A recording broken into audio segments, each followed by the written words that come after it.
ಪ್ರಧಾನಿ ನರೇಂದ್ರ ಮೋದಿ ಅವರಿಗೆ ಅಮೆರಿಕ ಅಧ್ಯಕ್ಷ ಡೊನಾಲ್ಡ್ ಟ್ರಂಪ್ ಅವರು ಕರೆ ಮಾಡಿ ಮಾತನಾಡಿದ್ದಾರೆ. ಇರಾನ್ ಇಸ್ರೇಲ್ ಯುದ್ಧ ಸೇರಿದಂತೆ ಮಧ್ಯಪ್ರಾಚ್ಯದಲ್ಲಿ ಉದ್ವಿಗ್ನತೆ ಹೆಚ್ಚುತ್ತಿರುವ ನಡುವೆ ಮಹತ್ವದ ಮಾತುಕತೆ ನಡೆಸಿದ್ದಾರೆ. ಇಬ್ಬರು ನಾಯಕರು ಆರ್ಮುಜ್ ಜಲಸಂಧಿಯನ್ನ ಮುಕ್ತವಾಗಿಡುವ ಅಗತ್ಯತೆ ಬಗ್ಗೆ ಚರ್ಚಿಸಿದ್ದಾರೆ ಅಂತ ಮೂಲಗಳು ತಿಳಿಸಿವೆ. ಈ ಬಗ್ಗೆ ಭಾರತದಲ್ಲಿರುವ ಅಮೆರಿಕ ರಾಯಭಾರಿ ಸೆರ್ಗಿಯೋ ಗೋರ್ ತಮ್ಮ ಟ್ವಿಟರ್ ಖಾತೆಯಲ್ಲಿ ಬರೆದುಕೊಂಡಿದ್ದಾರೆ. ನೀವು ಸಣ್ಣ ಆಗ್ಬೇಕಲ್ವಾ? ಅದು ಒಂದು ಉತ್ತಮ ಆಹಾರದಿಂದ ಸಣ್ಣ ಆಗ್ಬೇಕಲ್ವಾ? ಪ್ರತಿದಿನ ನಮ್ಮ ಜೀನಿ ಸ್ಲಿಮ್ ನ ಯೂಸ್ ಮಾಡಿ ಯಾವುದೇ ಸೈಡ್ ಎಫೆಕ್ಟ್ ಇಲ್ದಂಗೆ ನೀವು ಸಣ್ಣ ಆಗ್ತೀರಾ. ಅಧ್ಯಕ್ಷ ಡೊನಾಲ್ಡ್ ಟ್ರಂಪ್ ಪ್ರಧಾನಿ ಮೋದಿ ಅವರೊಂದಿಗೆ ಮಾತನಾಡಿದ್ದಾರೆ.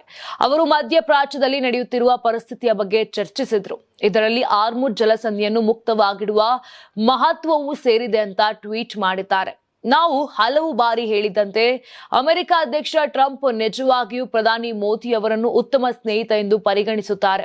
ಇಂದು ಸಂಜೆ ವ್ಯಾಪಾರ ಒಪ್ಪಂದದ ಸುದ್ದಿಯಿಂದ ರೋಮಾಂಚನಗೊಂಡಿದ್ದೇನೆ.